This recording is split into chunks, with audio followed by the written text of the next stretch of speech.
we are actually having a pretty good run there, the first few stages, and nothing, just being careful, doing the right thing. And yeah, we're on the long stage, and about 12 k's from the end, we in my mind, corner should have been called. I think a few people have been off in the past, I found out, but yeah, come in too hot and was at the end of the trees or through the fence, so I chose the fence, which was a pretty good option. We didn't really suffer too much damage, but it tore the kill switch out of the beaver panel near the wipers, and that took some working out, and had to try and cross the wires to get it to work, and so I had to cut the black or the red, and I cut both and set the firebomb off, so that took some time to sort out that. And yeah, we lost a lot of time, but eventually we got two wires together that needed to be together so we could drive out.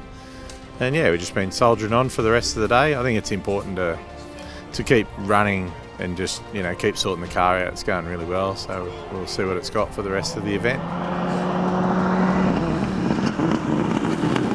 So yeah, the car's clearly competitive and it's got what it takes, and it's just me getting the hang of wrangling the car. And but the roads are changing a lot too. Like the conditions are good, really good to really, really rough and really, really thick bull dust. So yeah, it's not very consistent roads.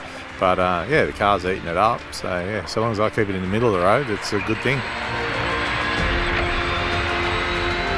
Scott, day 2 of the event. How were the road conditions today? Actually, quite testing. The first stage in particular this morning, which we did twice, really rough, really rocky. Lots of things that weren't in the road book. Very hard to read the road in many places, and obviously that led to a bit of an issue for us a little later on in the day.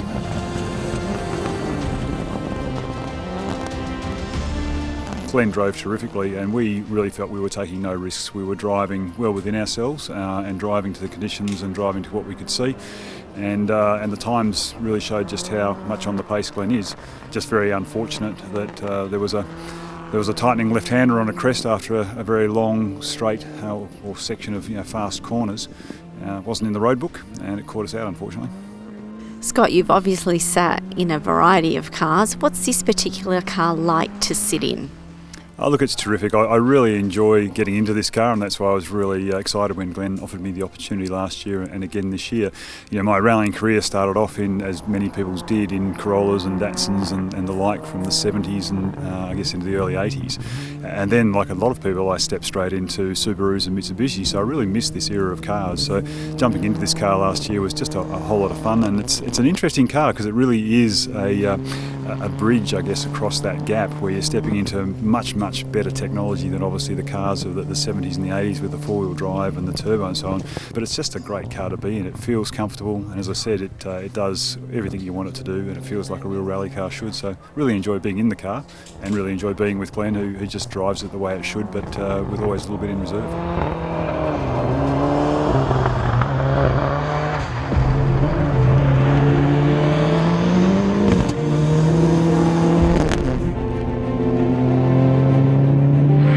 Under that. 1.4 k's.